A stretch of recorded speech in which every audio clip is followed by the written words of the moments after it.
2020 scholarship recipients that we announced last month. We've got some outstanding youth that we recognized on the website.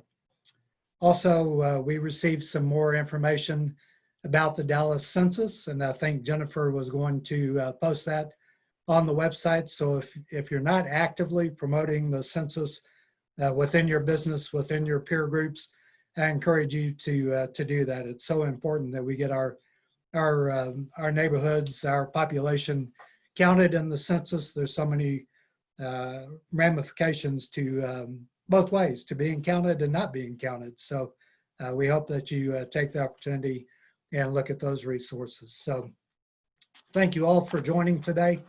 I want to be respectful of your time. So at this point, I'd like to introduce Jaime Resendez, our District 5 City Councilman for the City of Dallas. Jaime Resendez was elected to the Dallas City Council in May 2019.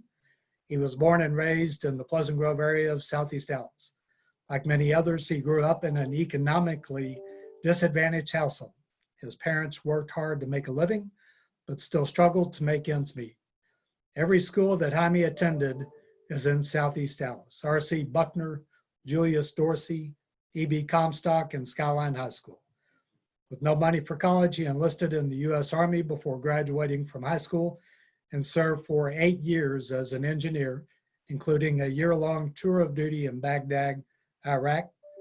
The realities of war made him really appreciate our country and the opportunities it affords. So, Councilman, thank you for your service, number one. And we're thrilled that you've taken time out of your busy schedule, I know, to be with us today and talk about economic development in Southeast Dallas. I'll turn it over to you. Thanks a lot, Lance, for that introduction. I think I might need to get you a shorter bio, because that was like 2 or 3 paragraphs long, you know. So anyway, thanks again for that introduction. So just to start off with the economic development in general here in Southeast Dallas, one of the things that I think a lot of us are aware of is that our district doesn't have much of an organized community network for residents and businesses in general. And I think that that's something that we need to work on in order to be able to reach our full potential. And so that's one of the big things that we have been working on. And when I say we, I'm referring to the District 5 Council Office with the staff that I work with, Penny Anderley and Ever Amaya.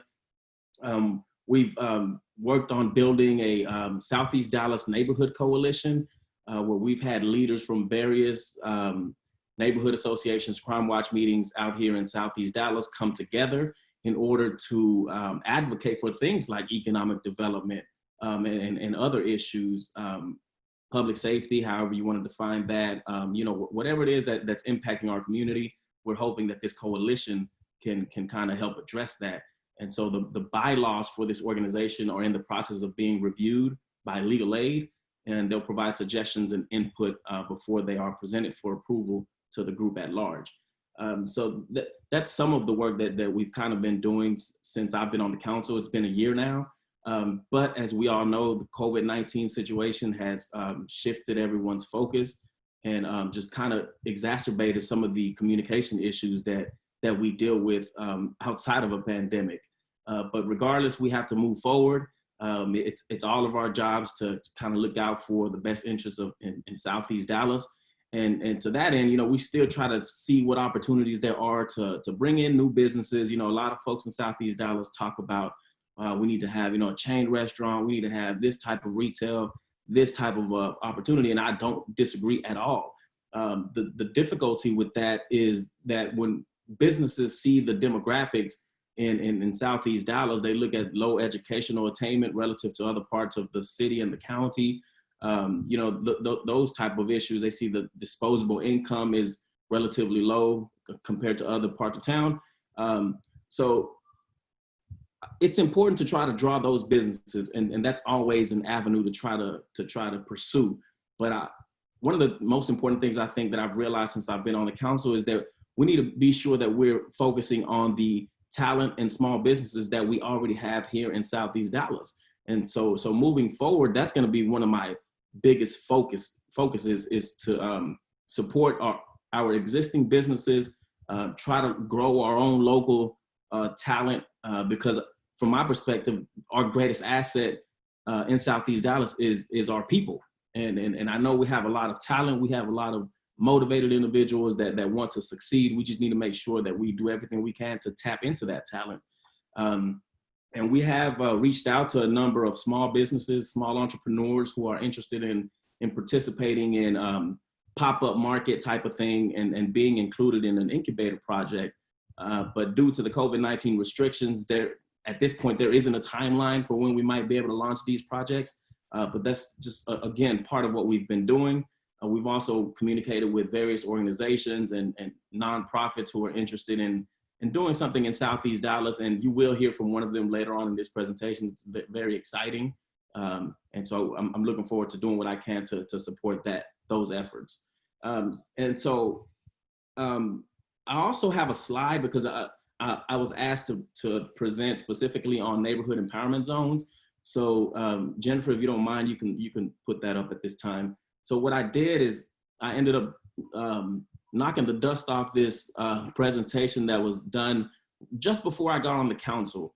And so I won't spend a lot of time on it, but could you go to the next slide, please?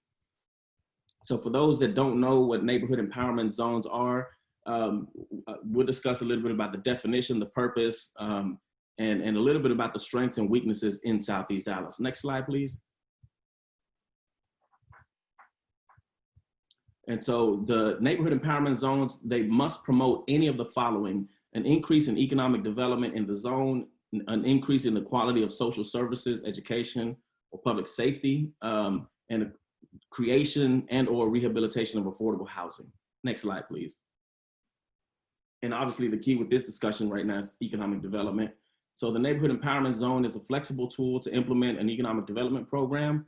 And so the goals is to create a pilot program to encourage increased economic development, stimulate business and commercial activity, retain and grow existing smaller businesses, retain and create jobs, increase occupancy of buildings, encourage reinvestment in existing building stock, and incentivize workforce development / job training programs. Next slide, please. And this is just a map showing where the approved neighborhood empowerment zone is. And if you see CF Han 175 going across pretty much from the north from the northwest to going towards southeast. And part of the neighborhood empowerment zone is actually in District 8. So that's Tanell Atkins district. And one of the kind of things we've been working on recently is to try to expand the neighborhood empowerment zone up towards the Bruton intersection. As many of you know, in Southeast Dallas, there's this vacant grocery store building that's been there. It's a huge eyesore. It's been vacant for probably over 10 years now or something like that. And so just moving forward, we think that extending the neighborhood empowerment zone could potentially, draw a little bit more attention to that specific intersection and the rest of the stretch of Buckner going up towards that way. Next slide, please. And as you all know, here are some of the challenges to economic development: aging commercial corridors, small parcels, fragmented ownership, underutilized land use, auto-oriented low-density development pattern, lack of amenities in the public realm, visual clutter, perception, relatively lower levels of market demand. Next slide, please. This is just some of the land use, commercial, vacant land. It's pretty much it on this one. You can go to the next slide, please. And then this slide just talks about some of the demographics in our community, the population, the unemployment rate, which is usually over, it's more than the city's unemployment rate. We also have the median household income there. Next slide, please.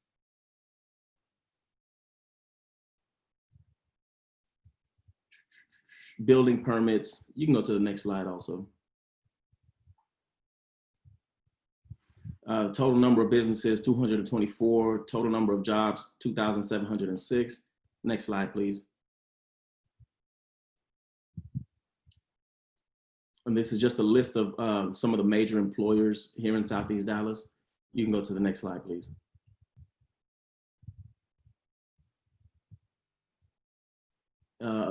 This is market value analysis information. Again, that's the map of the area in Southeast Dallas where the neighborhood empowerment zone is. Next slide, please. And then this is more information just about what the goals are. Within this proposed zone, minimum project eligibility requirements, they wouldn't apply.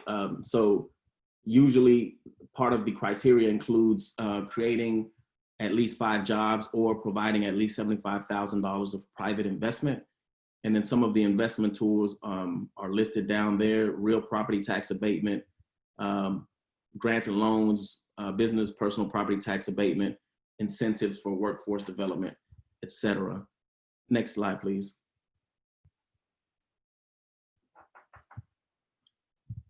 And this is just, again, what ended up happening. This was approved right before I got on the council. And so I've had discussions with city staff about the progress of this initiative. And I honestly haven't gotten satisfactory responses from the city.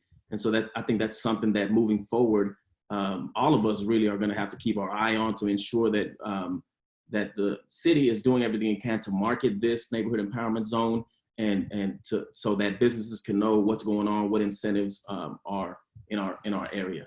And that's really all I wanted to cover from the presentation. And that's really pretty much all the information I have on neighborhood empowerment zones. It's an initiative to incentivize businesses to either remain in Southeast Dallas or to bring them to our community. Other than that, I just want to I don't want to take up much more time, but I did want to provide a brief update on the COVID-19 situation. As some of you all may be aware, zip code 75217 and 227 have some of the highest rates of positive cases in Dallas County. And part of it is because many of our residents work in essential businesses and aren't able to avoid public contact. And so we need to do everything in our power to encourage people to stay at home if possible, practice social distancing, and wear masks. Also, there are 3 testing sites in Southeast Dallas. One at the Parkland Health Center, which is on Elam near Crawford Park. Another one is at the Inspired Vision Church Compassion Center on Masters and Bruton, and the Walgreens that is on Bruton and Butler. And lastly, you already did mention a little bit about this, Lance, is the census. You know, every opportunity I get to comment on any issue, I always have to bring up the census, because the census is how we get adequate representation, and it's how we get additional resources to our community that can help with things like economic development. So if you haven't filled out the census, please do so as soon as possible. This is the first time that it can be done online. It takes less than 10 minutes.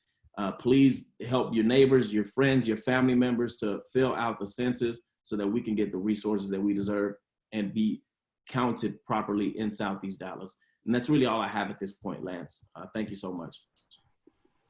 Yeah, Councilman Resendez, we appreciate you taking time out, and whatever we can do to help promote the NEZ. If we can put that slide deck on our website, or if we can distribute that to our membership, we'd love to get that out so they've got more information about what's going on and what's available to them. Yes, sir. Okay. Well, great. Thank you so much again for being here today. So the next part of our presentation today is Emily Hargrove, and very interesting bio, Emily. So I'm going to share the whole thing. So feel free to skip it. Sit tight with me. Come on now. So Emily Hargrove is a highly motivated communications, cause marketing, and social impact strategist who specializes in creating both partnerships and festivals that work to change systems through dialogue, collaboration, and action. A passionate advocate for mental health and a joyful culture in the workplace, Emily believes in building and nurturing teams that allow individuals to thrive and grow. With extensive experience in the Dallas nonprofit sector, Emily currently works as the Senior Vice President of Collective Impact for Social Venture Partners Dallas, as project lead for the launch of a National Center for Arts and Technology in Dallas. Emily is a consulting producer of EarthX Film, previously was the Executive Director of the Dallas Festival of Ideas, and spent 6 years with the Dallas International Film Festival. Clients, past and present, include EarthX, formerly Earth Day Texas, Ronald McDonald House, Dallas, the Dallas Institute of Humanities and Culture, the Dallas Arboretum, the Dallas Film Society, American Dog Rescue, and Foster in Texas. Prior to moving to Dallas in 2007, Emily worked for 5 years as Warner Brothers key contact for actress Emma Watson, being very involved in all aspects of her film production and publicity, and for 4 years in public relations in London, managing the communication strategies for well-known consumer brands for all clients, from FMCG to luxury, beauty, and travel. Emily is a graduate of the Leadership Dallas class of 2017 and was a class advisor for the class of 2018. Emily serves on the board of directors of the Suicide and Crisis Center of North Texas and on the programs committee for the Leadership Dallas alumni. In 2016, Emily launched the Lift Up Lunch, a lunch series that provides a community of love, humor, and support for those who juggle way too much in life. Emily is at her happiest when she is tramping through woods or on top of a mountain with her kids, dogs, and her husband, Miles, who she met at the Shrieking Shack on the set of Harry Potter. Please help me welcome Emily Hargrove. Hi, thank you so much. I have to shorten that bio. It is way too long. Well, thank you all so much, and thank you for the Southeast Dallas Chamber of Commerce for hosting us today. So I'm really excited to tell you about the Dallas Center for Arts and Technology. And just as a little bit of background, for 20 years, Social Venture Partners Dallas, who I work with, has been engaging local leaders around innovative solutions to community problems. We support donors, nonprofits, social enterprises, and corporations, so we really can make a greater impact together. The whole purpose of Social Venture Partners is how can we really create systemic change? And because of this, SVP Dallas is well positioned to identify and incubate effective and collaborative community solutions. So the Dallas Center for Arts and Technology is a collective impact project, and that's been incubated by Social Venture Partners Dallas. And why are we doing it? Well, we're doing it because our communities in Dallas, particularly in South, Southeast, and Southern Dallas, deserve equitable access to opportunity and high quality programs and education. It is inspired by the Manchester Bidwell education model that started in Pittsburgh over 50 years ago by a gentleman called Bill Strickland, who found that his own experience with the arts as a high school student, particularly in the ceramic arts, changed the trajectory of his life forever. And it is now grown to become a nationally recognized model for disrupting generational poverty and has been successfully replicated in at least 11 cities across the nation, one overseas, and I know that they have a lot more in the planning stage, of which Dallas is one. So what is Dallas Center for Arts and Technology going to do? What's its whole purpose? Well, the purpose of it is to remove barriers and create access across generations through multiple ways. Number one, it's immersive after-school arts programs for high school youth and middle school youth every day and Saturdays. It is also demand-driven career training programs for adults who are unemployed, underemployed, in transition, or simply wanting to change careers. So they're not working 3 jobs a day. They are earning a living wage on a mid-level career pathway. We're also going to be having 0 to 5 early childhood education, as we know that access to good quality childcare can be a barrier for many families. A small business incubator that provides opportunities for local entrepreneurs. As the council member said in his presentation, this is about supporting local businesses and tapping into the talent of the community. And something that's very important as part of the whole culture of DCAT is a world-class facility that's designed to uplift the human spirit. It has to have light, it has to have beauty, hope, world-class art, flowers, music, and an organizational culture of dignity and respect for everyone who walks in through the door. As Bill Strickland always says, this is about helping people feel like they're an asset and not a liability.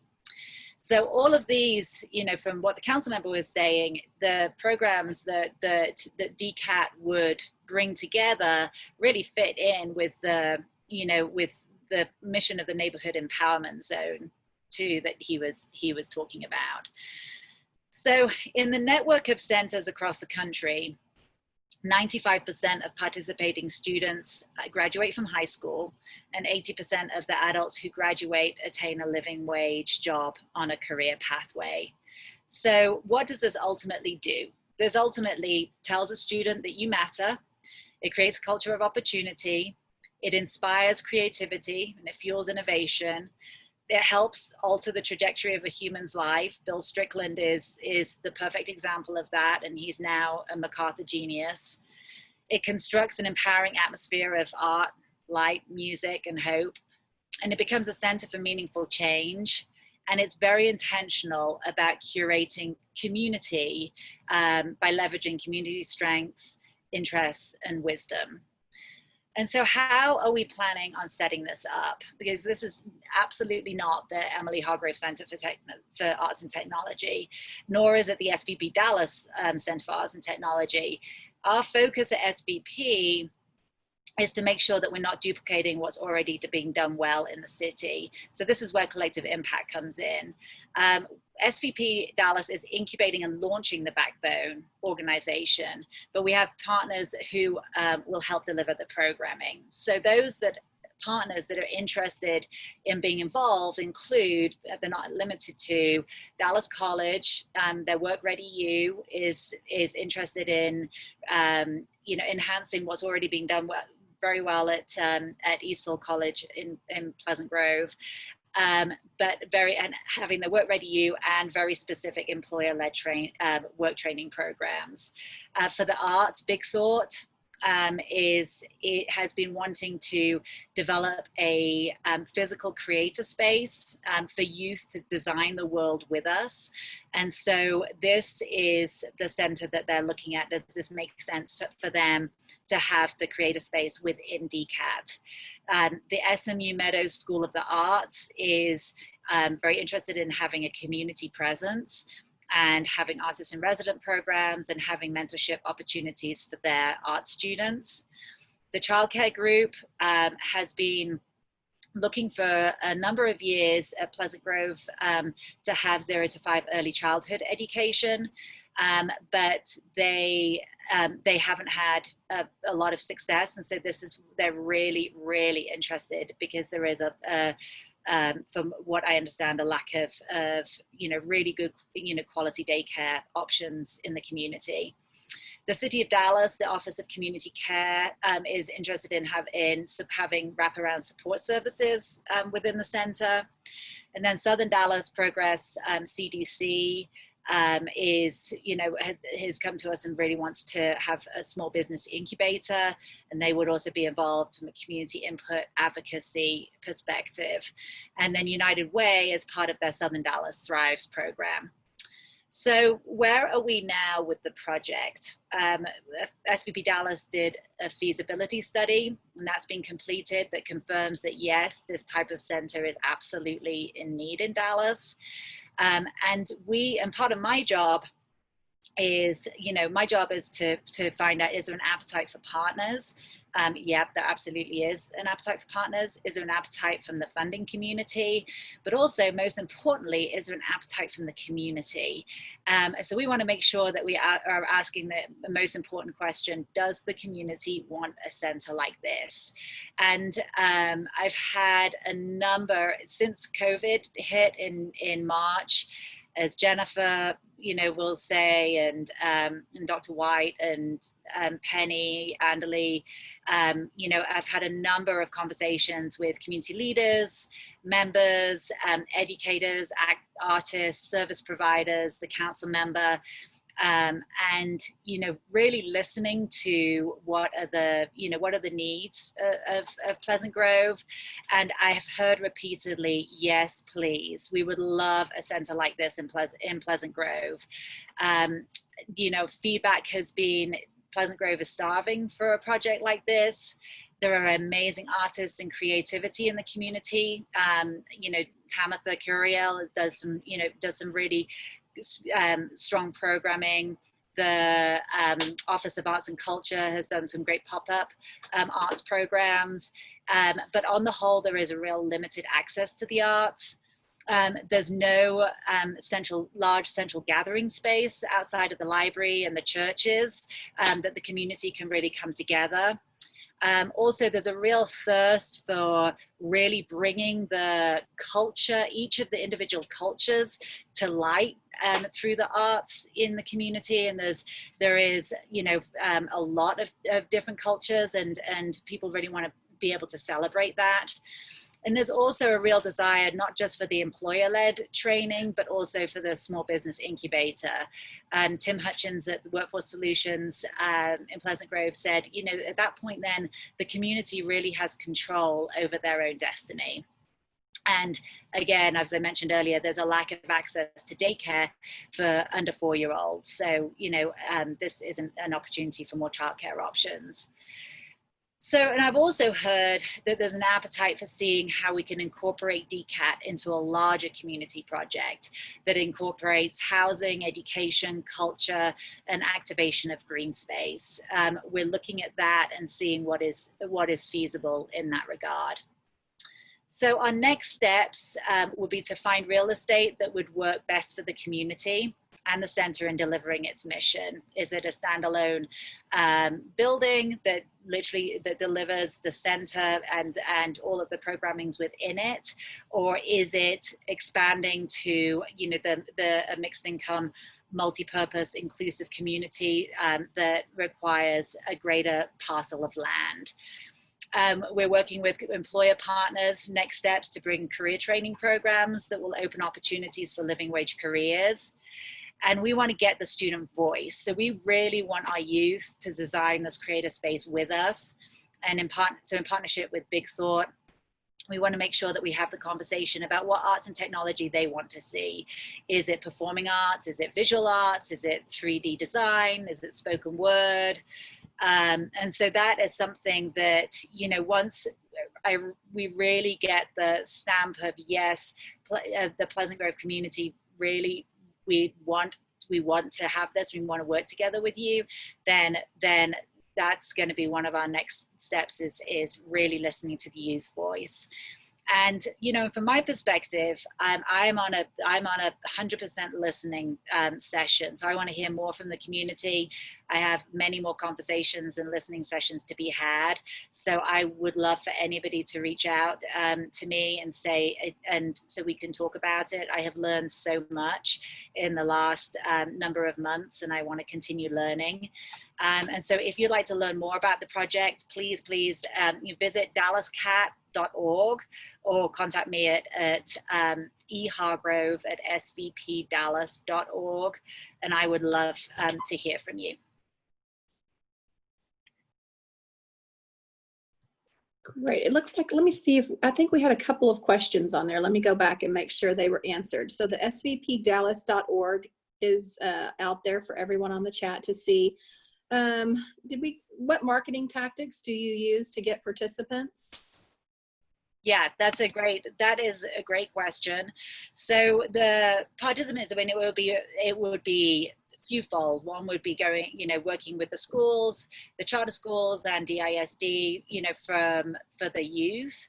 And that also will be a great way of getting hold of the parents too. I know working through the chambers, both Hispanic Chamber and Southeast Dallas Chamber, I've spoken to UNODOS homeowners associations, so going through the homeowners associations, and going through working with partners, existing partners like Inspired Vision, Compassion Center. I've been to see Pastor Belknap, and I know that the team there have a lot of people coming through the doors, and so she's wonderfully open to collaboration and working out how we can expand opportunities for their clients too.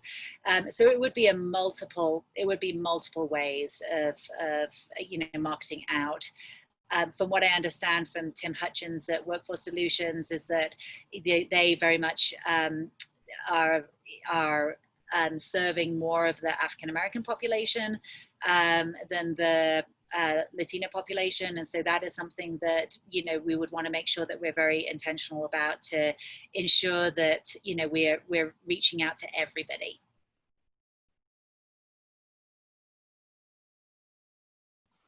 Do we have any other questions from it? Yeah, if anybody wants to unmute or put a question in the chat box, we can share those quickly and get those answered for you. While we're doing that, again, I wanted to thank Atmos for being our sponsor today. Without you guys, our events would not be viable. And they also sponsored our Feed the Police last month. So thank you very much, Sheena. Hello, my name is Reggie Spencer. Can you hear me? Hi, Reggie. Hey, how you doing? Good. I'm the vice president of Spruce Dog Alumni, and we're located on Great Trinity Forest. And when I heard that you said that this would be equally shared with the Latino community as well as the African American community, I want to know, how will it benefit us? I know we sit right outside of the political spectrum, but we are a part of Pleasant Grove, and Comstock has been neglected for so long. So I really want to know, and I'm also teaching at Comstock, so I want to know, how will it benefit my kids? I got a lot of kids that are artistic. They want to design video games. They want to do music. They want to do acting. I mean, I got a lot of gifted kids, and a lot of them, instead of going to Spruce, they end up going to SOC or Booker T. Washington to fine tune their skills. So if this opportunity can keep these kids and keep this gift in our community, I want to know how can we get kids involved? I'm 100% behind the idea. I'll be quiet and listen to the response. Well, thanks, Mr. Spencer, for the enthusiasm. 100%, this center will be accessible for all of the youth in the community. This is not an attendance zone. This hasn't got anything about, well, only these kids in this area can attend.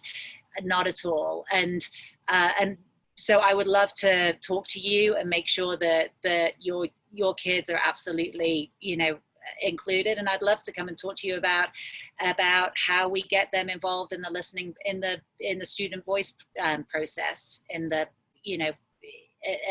building out the planning phase too.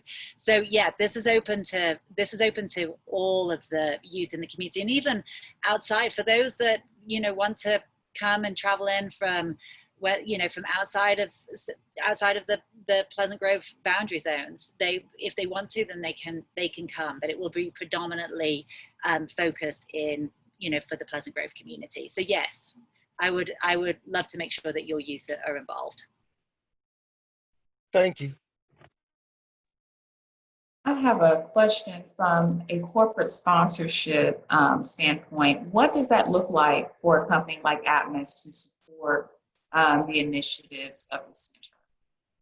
There are so many opportunities, and there are one of the ways that organizations are looking at is how are we having a problem recruiting and retaining workforce, and is there a way that we can work together and create very specific training programs that, you know, the graduates will come out with a living wage career. So that's one way, is designing, you know, there are a number of corporations in the city that are looking at this for really focusing in on their workforce.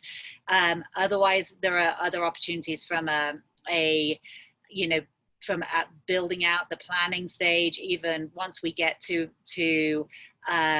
breaking ground or renovation, then naming opportunities. But this is as you've already, you know, a great partner in the community, I would love to talk to you about how Atmos could play a role in this, because this is about a long-term systemic change partnership. And so how are we really truly building and growing together for the youth and for the adults? Thank you. So Emily, you're working with corporations outside of the Southeast Dallas market? You're working across the DFW area on the workforce piece? Yeah, yes, I am. Yeah, and there are, you know, and then there are organizations that I know that are interested, but they, you know, they're not specifically in Pleasant Grove, but, you know, and some are really, you know, so we have to think about, okay, well, what does transportation look like, you know, for getting the workforce, you know, out to those organizations. But I mean, even take the Veterans Hospital, for example, is one. They have a real need for culinary and maintenance. And so we're talking with them about what does a maintenance apprenticeship program look like? What does a culinary apprenticeship program look like? You know, and there is a real possibility, there's a possibility for earning up to, you know, 25 once they're trained, $25 to $28 an hour once they're in you know, they're in the veteran hospital system. And so that's just one, but there are others that are I definitely have been interested in, you know, but it has to, I'm very, very, very strong in terms of saying that this has to be a living wage career. And so if it is anything, I mean, even $15 an hour now is not good enough. And so it has to be, you know, really ideally, you know, $20 an hour and more. And so we have to, so if somebody comes and says, well, I want to do a call center at $11 an hour, then that's not going to cut it. So we have to be very intentional. It has to be life-changing. And I don't want to speak for Ricardo or Javier, who I know is on the call also, but Eastville College recently did a community survey, and there might be an opportunity to share some of that information with y'all as far as, you know, what the population here sees as what their interests are, and see if those kind of align with some of the workforce opportunities that you're talking about too. Yeah, I would love that. Absolutely. Okay. I just volunteered you, Ricardo, so. And this is really, and what's so important is that this is, and I know I'd reached out to Dr. Elgin before, and we haven't managed to connect yet, but what's so important is that this is this is not DCAT, you know, saying, hey, we're going to take away. This is amplifying the work of Eastfield, and right. And saying, how can we provide, you know, and that's why Dallas College is really interested in this, because this is also a really great pipeline for, you know, going on to, for students to go on to the next step, whether, you know, the associate's degree, you know, and so they have been, it is about really kind of developing that step process and developing those partnerships. I have no interest in being a silo. And so that's not what this whole project is about. By all means, Emily, I really want to thank you and Councilman Jaime Resendez for bringing this to us.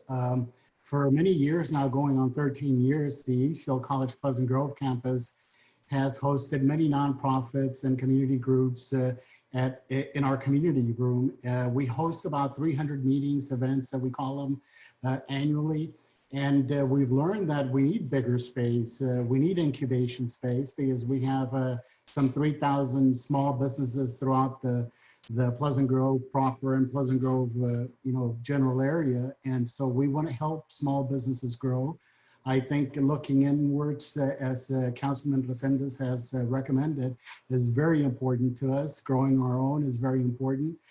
So we're happy that Dallas College is going to be saving an awful lot of money, the way it's restructured its system, and putting some of that money, investing it back into the community on programs that really work, collaborations with the city and the DISD, so that we can scale programs to really affect these communities in need. So we're very happy, Emily. Thank you very much for this. So anything we can do to help. Thank you. Wonderful. Hey, Emily, there was one more question that showed up in the chat. Has land been chosen for the facility? Yeah, we're looking at that right now. And I'm talking with the council member about a few different options. And so there are definitely ones that we have our eyes on. And but as I have learned to not get too excited about real estate until it actually happens.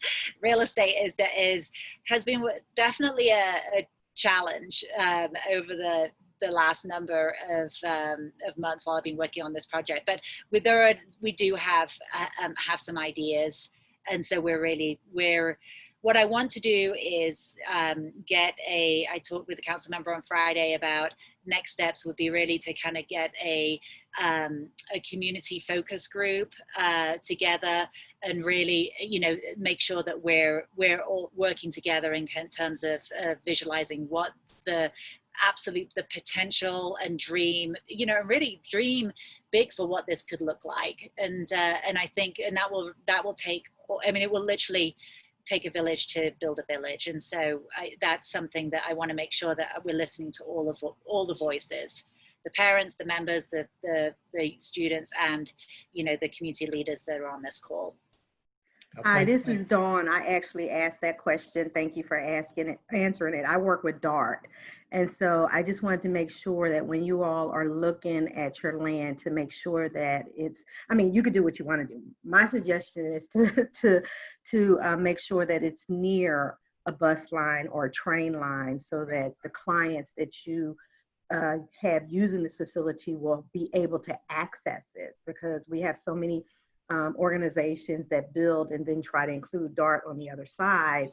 And, sometimes we can't alter our system around where a new building is located. However, if you include us on the side, then we can definitely work with you in terms of, if we need shelters out there, wherever you're placed in, as long as it's near our stops or our train stations. 100%. That was what the council member and I really talked about on Friday was making sure that was a priority that we are. So we would love to have you as part of the conversation, Dawn, if you're open to it. Most definitely. I'll put my information in the chat session. That would be great. Thank you. Yeah, thank you, Don, for hopping on. Tony, is there anything that you want to add from, Tony was the real, drive behind bringing DCAT to Dallas. So Tony, anything to add? No, I just appreciate what a great job you did and the chance to get to chat with folks about this. Sheena, I am thrilled that you've offered $5 million to name it the Atmos Center for Arts and Technology. That is so exciting. We can get it built right away. So wow, that was the best. And then I was going to get a matching grant from the city. Emily, this is done. Look at what you've accomplished today. So fantastic. Just to say thanks to you all and appreciate the time and the opportunity to visit about it.